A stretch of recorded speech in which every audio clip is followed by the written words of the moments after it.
Fl-ewwel nofs tas-sena, in-nefqa fuq il-benefiċċji kontributorji u mhux kontributorji mill-Gvern żdiedet b'aktar minn 45 miljun euro għal total ta' 628 miljun euro meta mqabbel mal-istess perjodu tas-sena l-oħra. B'hekk mill-2013 l-hawn din kienet it-tieni l-akbar żieda fin-nefqa fl-ewwel nofs tas-sena wara dik reġistrata fl-2017. F'konferenza tal-aħbarijiet mill-Ministru għall-Politika Soċjali u Drittijiet tat-Tfal intqal li meta mqabbel mal-ewwel 6 xhur ta' 10 snin ilu taħt amministrazzjoni nazzjonalista din in-nefqa turi żieda ta' 61%, jiġifieri kważi 238 miljun euro.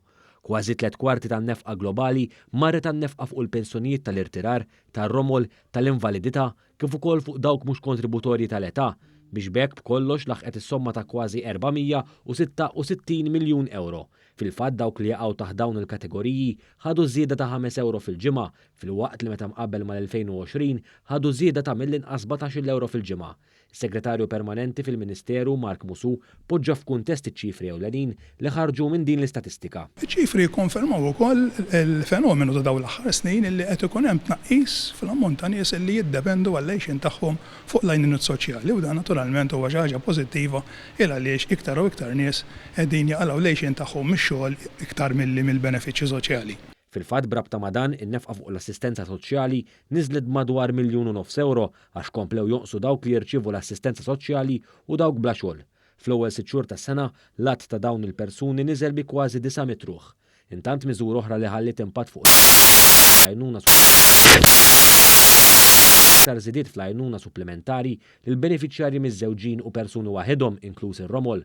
Għalkemm l-att tal-benefiċjarji naqqas b'aktar minn 7 mitruħ, in-nefqa żdiedet bi 2.6 miljun euro għal total ta' 8.6 miljun euro. F'din l-istess konferenza tal-aħbarijiet ingħata wkoll rendikont dwar it-twettiq tal-proposti mħabbra fil-budget għal din is-sena minn dan l-istess Ministeru. Dan il-Ministeru kellu 28 miżura tal-budget ximplementa sa issa implementa 24 minnhom, ġifieri 86%, u l-4 miżuri li fadal ħajkunu implementati wkoll sal-aħħar ta' Novembru li ġej biex allura nkunu lħaqna rata ta' implementazzjoni ta' 100%. Il-Ministru għall-Politika Soċjali Michael Falzon qal jemmen li t-titjib qawwi li sar fil-benefiċċji kien ta' tarka l-bosta anzjani u familji u aċċenna wkoll għall-ħidma biex il-prezzijiet tal-enerġija jibqgħu stabbli u kif din kienet ta' sostenn importanti biex jilqgħu għall-isfidi li tqaqlu bil-gwerra fl-Ukrajna. Il-Ministru Falzon irrimarka wkoll dwar il-qabża kbira li għamel pajjiżna minn żmien amministrazzjoni nazzjonalista f'dan il-qasam biex illum fil-qasam soċjali il-Gvern qed jonfoq nefqa rekord. Nefqa li għandna dis-sena fuq il-benefiċċji soċjali hija rekord. Ġifieri naraw li ħanaqbżu s-somma ta' 1.3 biljun euro. X'jagħtik sodisfazzjon? Jagħtik sodisfazzjon li l-ewwel pajjiżna għandu l-ikbar numru ta' nies fid-dinja tax-xogħol u jagħtik sodisfazzjon kbir ukoll illi qegħdin naslu.